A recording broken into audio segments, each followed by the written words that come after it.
Hey folks, I'm Nick, and this is Let's Go Dad. Those of you who've been watching know that I was kind of down the other day. We had this week-long placement and grew really close to those kids, and then we took them home.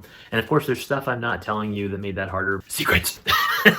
But yesterday, two awesome things happened. Basically, the phone is beautiful, and yesterday those two awesome things brought joy and hope. Well, one of those things especially. This is one of the rewards you get sometimes, if you're lucky, for being a foster parent. 1, 2, 3. Let's go.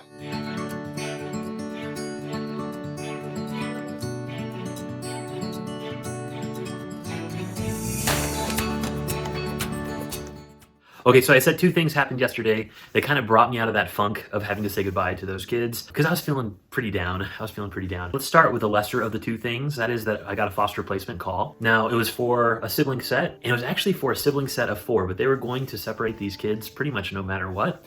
And they asked which ages we would take. 2 of any ages we wanted. There's a 3-year-old, a 4-year-old, a 5-year-old, and a 6-year-old. I called the family. This is not always the process, by the way. Like, I know I've done this several times in a row where I've called and I've talked to Robert and my parents, but often, especially if we know there's a hurry, this is not what we do. In this case, I called the family. We talked it through for a while, and everyone would have been okay with the placement, but I felt like we needed a day because it hadn't even been a day yet since the kids had left. So I just felt like we really needed a day. Before we took in other placements. But the reason why this was still a good thing is it got us thinking about other kids, that there are other kids out there who need help still, even if we're sad about the kids who left. And it helped us as a family talk through, well, are you really healed yet? Like, do you feel like you've really worked through the fact that these kids have left? Do you really feel like it's a good time? And so we had some good conversations, and that was really helpful, especially because it was just around the time that Robert said he would start talking about the loss of his buddy who left, right? So that was a good thing. It was a really good thing. And so that led to some conversations. We did not take this foster placement. I needed a day. I needed one day at least before we took in another foster placement, which is crazy. And this was traditional foster care, so it wasn't respite. It would have been for who knows how long. And the visits were also a little ways away, which would have been okay. My folks are retired. They could have driven. And the family that would have taken the other 2 children, which now that I think about it, I have no idea why they wouldn't place all 4 kids with us. We've got 3 adults in the home, but I think, well, I think part of it was the drive to visits. They're hoping the two families could help each other transport. So that was a big part of it. It was a crazy afternoon yesterday, partly because of that, but let me tell you what else happened. So I get this message, and at first I think it's like, a spammer on Facebook, and I'm like, oh, here we go, and it was one of my old foster kids' names, but then I'm like, wait, spammers use names of people who are already using Facebook, right? And how would they know I was connected to this old foster child? And so I do answer it. Sure enough, our old foster kid is like, dude, I just got my diploma. I just got a car, and I wondered if I could go down and just say hi for a little while. Like, I want to go for a drive. Can I come down and see you guys? How awesome is that? That, like, one of the first things this guy does with his new freedom is come and visit us. Like, this made me so happy, and I'm actually gonna show.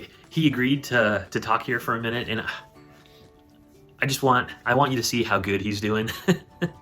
I want you to look at him. I mean, he says some awesome stuff here. That's great. But really what I want you to see is that here's a kid who's doing really well. He's been in a solid relationship with a gal for a while. He's got a solid job. Like, he's doing great. He's got his diploma. He's got a car. Like, life is good, and he's working it. And he's working hard. So I want to show off here, show off how proud I am of this kid.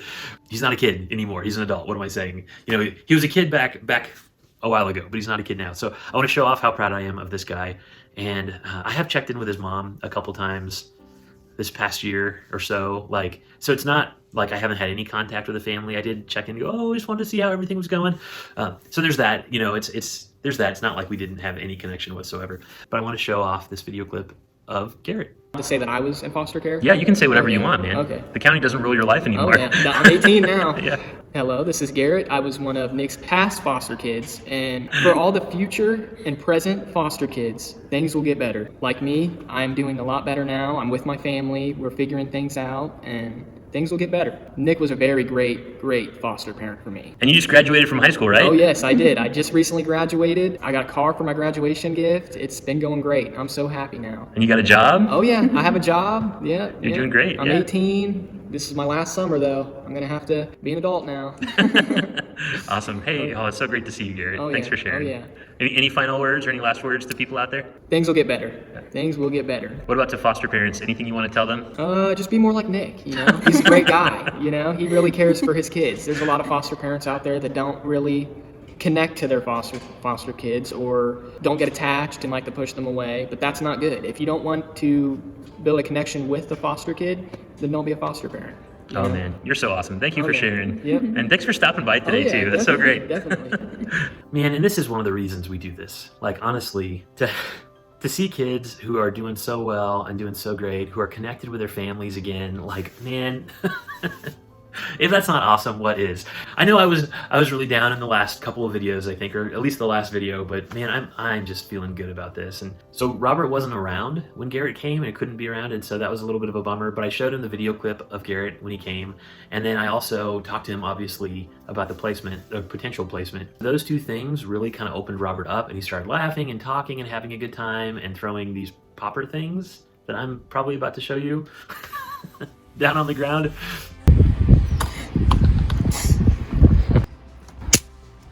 They pop from all the way up here? Dude, that's pretty crazy.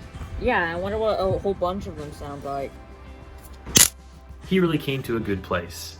He really came to a good place yesterday after these two major events happened. It brought him some joy in life and light, and he was smiling and he was talking about his good times with Garrett back in the day and how much he liked having him around. And here we are. Stuff happens, but then other stuff happens, and some of it's good. Obviously, some of it's hard, some of it's good. The one thing we're finding in this foster care journey, and some of it we bring on ourselves because we say yes to a lot of respite care and a lot of placements, but the one thing we're finding is that life is always just kind of up in the air. We're all spinning plates, and we just don't know when someone's going to throw another plate in, and it happens a lot. And we have seasons, too, where there's like nothing, and we're freaking out a little bit because we're so used to spinning like 40 different plates. But that's how this season has been.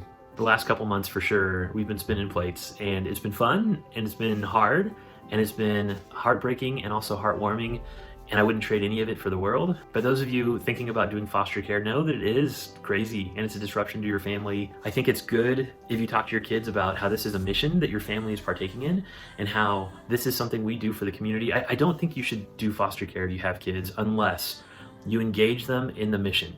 So you talk to them about how this is how we're working together as a family to make the world a better place. But honestly, I think if you don't do that, I think the kids are gonna get bitter. They're not really gonna ever understand what's going on. And it needs to be a frequent conversation. It's not something you talk with them once about and then you're done.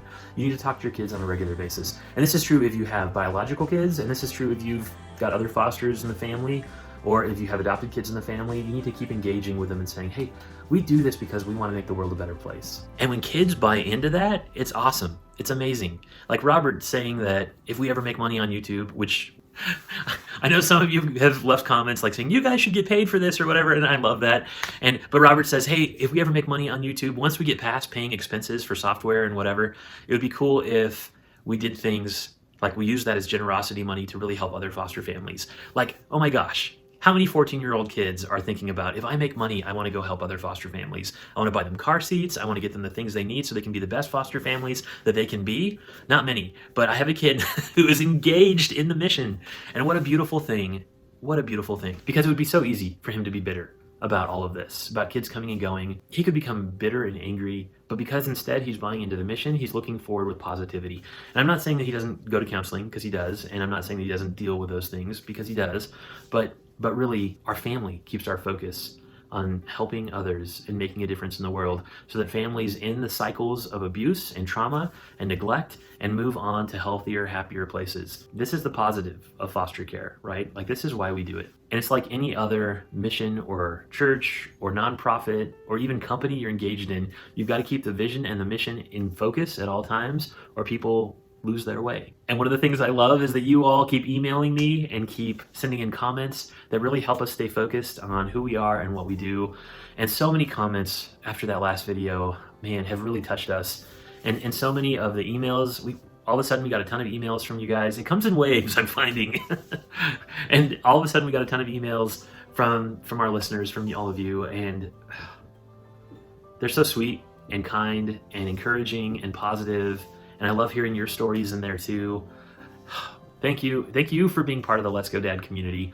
We love you guys, we really do. Thanks so much. And if you're new here, hey, I hope you got something out of this too. I hope that somehow this has been an encouragement to you along your journey, whether you're choosing to do foster care, to pray for foster kids, maybe to help foster kids by providing hope cases, or by serving a foster family by mowing their lawn. Whatever you're doing out there, maybe this has been an inspiration to you.